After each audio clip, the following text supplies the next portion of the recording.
ginnaaw bi nga xamante ne CEDEAO moom neewoon na dafay dem fële ca Niger daal di yónni ay troupam donte am na dëkk yu bari yu bokk ca CEDEAO ñoom d'accorduñ ci waaye Union africaine moom dañoo bañ ñoom daal nee nañu CEDEAO warul yónnee ay troupam pour ñu dem fële ca Niger mu mel ni nag dafa indi réeroo ci dëkk yu bari ndax ñi ne nee nañ waaw am na ñeneen nit ñu ne déedéet waruñoo song ñu leen di Niger mu mel ni tas daal fa la jëm. waaw non mais c'est pour la première fois ma d'accord ak Union africaine sur la situation bi nga xam ne moom moo concerné le Niger pour la toute bonne et simple raison que Nabokor gis nga njiit il faut ngay demee ak xel dafa am loo xamante ne nii dañu nekk ci benn changement boo xam ne j'ai l'impression que c'est changement la boo xam ne ñëpp la concerné ci continent africain bi et que changement boobu dafa nekk ci yoon boo xam ne gawma ne du ay vague de protestation moo koy arrêté ce qui se passe ak Bazoum ak li nga xamante ne moom moo xew foofule ci wàllum Niger CEDEAO di organisation boo xamante ne ni en réalité moi je l'ai toujours dit et boole naa ci Union africaine ba tàyyi sur leur utilité ci continent africain bi par rapport ak yenn dëkk yi nga xamante ne dañoo nekk ci ay situation de crise et en réalité je n'ai pas vu la grande solution miracle bi nga xam ne apporté nañ ko ci mbir mi ni mel mais sur cette situation concernant le Niger nga xam ne il ne s'agit pas seulement Nabou du Niger bu fekkente ne on parle d'intervention militaire il s'agit aussi pour man un peu d'une déstabilisation entre guillemets de tous les pays des États de l'Afrique de l'Ouest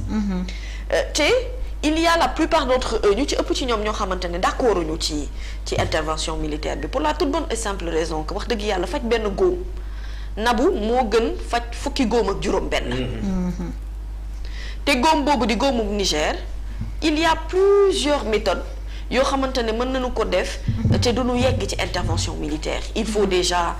privilégier le dialogue la communication essayer de trouver un terrain d'entente pour stabiliser li nga xamante ne moom moo xew foofule ca Niger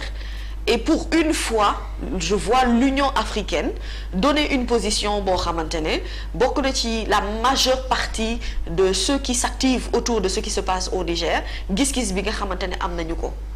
sur le plan diplomatique pour man il faut privilégier cette voie-là que doon tamit beneen voie boo xam ne dañ naan la boo ma attaqué la et aujourd'hui quel est l'intérêt que le continent africain ou une partie de ce continent africain sombre dans une guerre boo xamante ne nii amul lenn lu ñu ciy gagner aujourd'hui booy xool ñun suñu continent africain mooy continent bi nga xamante ne am na wàllum richesse déjà sur tous les plans le Niger bi ngay wax ni c'est un pays boo xamante ne découvrir nañ fa richesse yu bari et on se demande pourquoi les États yi nga xam ne dañ fay découvrir yenn richesse yi muy bëgg sombrer dans le chaos alors que ces richesses sont exploitables pour que peuple bi nga xamante ne ñoom ñoo fa nekk ñu mën fa bénéficier wu et que ñu mën a suqaliku aujourd'hui si on veut parler d'Union africaine et on veut parler d'une unité africaine il faudrait qu'on abonde dans le même sens te xam ne dans tous les cas guerre personne n'y gagne tout le monde y perd et l'important c'est de sauver la majeure partie de ce peuple bi nga xamante ne ñoom ñoo fa nekk quelle que soit la couleur de peau ou leur appartenance encore moins bu ñu bokkee ci continent africain donc si on ne privilégie pas le dialogue pour mettre en avant la force je suis sûre que la CEDEAO va se sentir seule dans ce combat parce que ce qui est sûr mooy amul appui Union africaine et pour moi c'est enfin une décision courageuse boo xamante ne jël nañu ko ci wàllu woowu Nabou aujourd'hui que ça soit ici au Sénégal on a vu par exemple ce qui s'est passé au Mali nga xamante ne djihadistes yi am à la limite dañoo diviser ce pays c'est un peu la même situation également au Burkina mais on n'a pas envie de vivre de telles situations dans d'autres pays des États de l'Afrique de l'Ouest on a besoin au contraire ñu gën a solidifier richesse yi nga xam ne moom la ñu am on a besoin d'une main forte africaine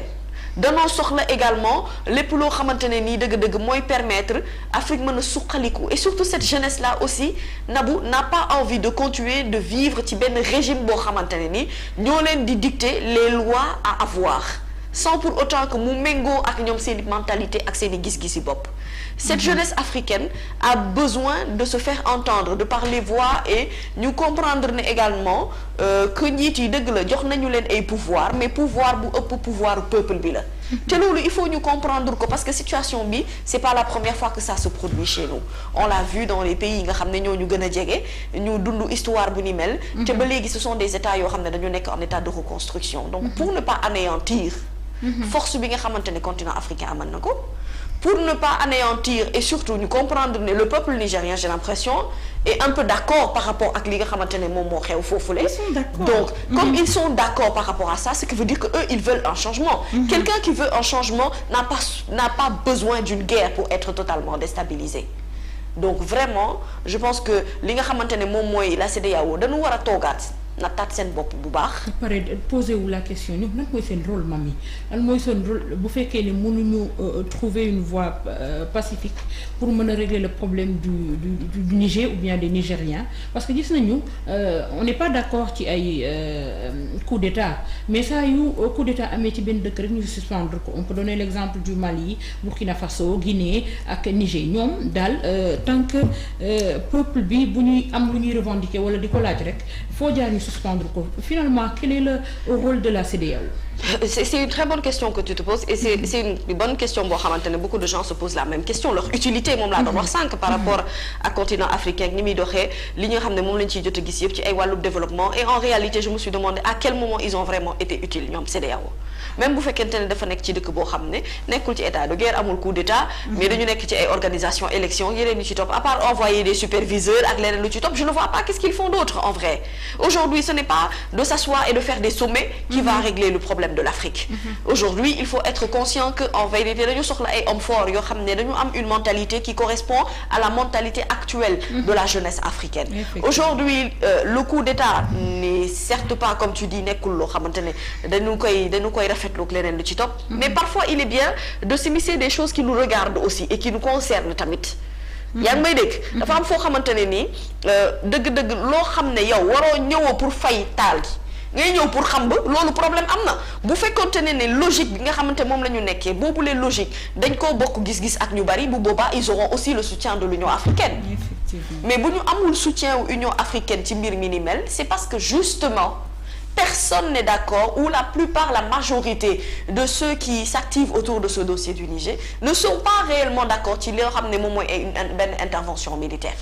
Donc il faut solliciter le dialogue, solliciter la diplomatie pour faire remettre l'ordre fi nga xamante ne moom moo nekk foofule ci Niger lu la waxtaan mayul ci njëkk Nabucor ci doole boo ko bëggee emprunter en réalité di nga lor ña nga xamante ne ñoom ñoo fa nekk et di nga lor ñeneen dëkk ñi nga xam ne dañuy engagé wu ci guerre boo xam ne seen yoon nekku ci en vérité donc vraiment je pense qu'il est temps que li nga xamante ne moom mooy CEDEAO mu xoolaat bu baax li nga xam ne moom mooy ay gis-gisam et surtout mu jéem a aligné wu ci majorité bi gis-gis bi ñu am xam ne àdduna waxtaan dafa baax ci lépp loo xamante ne moom la ñuy sóobu en tout cas bu fekkente ne réew am na fu muy toll toog waxtaan jubbanti li fa xew ndax bañ li Maliens yi di dund li Guinéens yi dund Burkinabé yi di ko dund Niger di ko dund wala beneen pays boo xamante ne dafa nekk Afrique de l'Ouest di ko dund beneen point bi nga xam ne foofu laay tëjee Nabou mooy aujourd'hui nañu comprendre ne les Africains on en marre d'une certaine colonisation on en a marre de ça depuis bi ñu nekkee continent africain traite négrière ba fii ñu tollu nii Kunta Kinteeg li ci wër ba tey dëgg la les chaînes ne sont plus là mais mentalement psychologiquement ci ñuy doxee les chaînes sont encore là. Et les 11 accords signés par la France ci ak seen diggante ak les pays africains sont là. oui te lu am la bi ñu gisee Assimi Goïta nga baal ma rek mu rompre accords yooyu nga xamante ne moom lañ signé woon ak France je me demande ndax finalement est-ce que pays yi nga xamante ne yëpp France da leen coloniser woon signé wul accords yooyu ak ñoom ak lan moo ñu tënk ba mënuñu développer est-ce que c'est trop demandé dëkk yu mel ni Afrique ñu ne dañu toll benn moment boo xamante ne richesse yi nga xamante ne France daf koy jëlee ci suñu dëkk yi il est temps que ñu redéfinir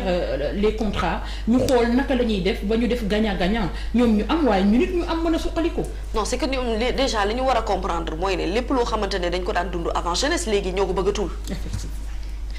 et Nabucco ça se voit de partout. xam nga tout c'est vrai n'est pas que administratif ou n'est pas que des sujets yoo xamante ne wàllum état la ak wàllum gouvernement xam nga même dans les comportements d'aujourd'hui c'est-à-dire l'Africain même bu nekkee en territoire européen dafay am besoin wu montrer son africanité. D'où les combats contre le racisme entre autres ak lépp loo xamante ne moom moo fi xew xam nga la peau noire a toujours souffert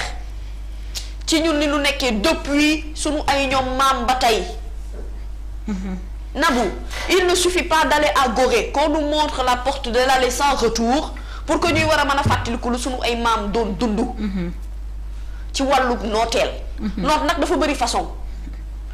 mën naa laa noot nga yuuxu ko mën naa laa noot nga ne patous nangu ko mais aujourd'hui la jeunesse africaine a décidé tout simplement de consommer si tu veux entre guillemets un divorce entre ce qui était en train de se passer ak li nga xamante ne moom mooy xew ni actuellement bëggatuñu être sous la main ou dirigé d'une certaine manière par une certaine colonisation qui ne dit pas son nom en vrai dañoo bëgg am de nouvelles portes d'opportunités yoo xamante ne ni le choix nous revient nous Africains on veut avoir des leaders yoo xam ne seen bëgg-bëgg Oustaz Diaga nekkul rek nekk nguur abadan dayi man dappat dañoo bëgg ay dirigeants yoo xam ne dañu fiy nekk ci ab diir doxal bu nu demee keneen ñëw doxal Afrique ci boppam moo dem ba yeewu ci ne aujourd'hui la conscientisation passe par de nouvelles stratégies de développement. La conscientisation passe par de nouveaux types de coopération internationale yoo xamante ne ce sera des coopérations win-win comme tu dis gagnant-gagnant nga ciy gis sa bopp ma ciy gis sama bopp et pas que nga ñëw utiliser sama doole ndaw sama main d'œuvre utiliser sama xel ak sama xam-xam utiliser sama ay richesses yi nga xamante ne moom moo nekk ci sama suuf ba noppi nag abali ma gët ne ma fii ngay xoolee ak des dirigeants qui acceptent cela. L'Afrique ne veut plus de cela.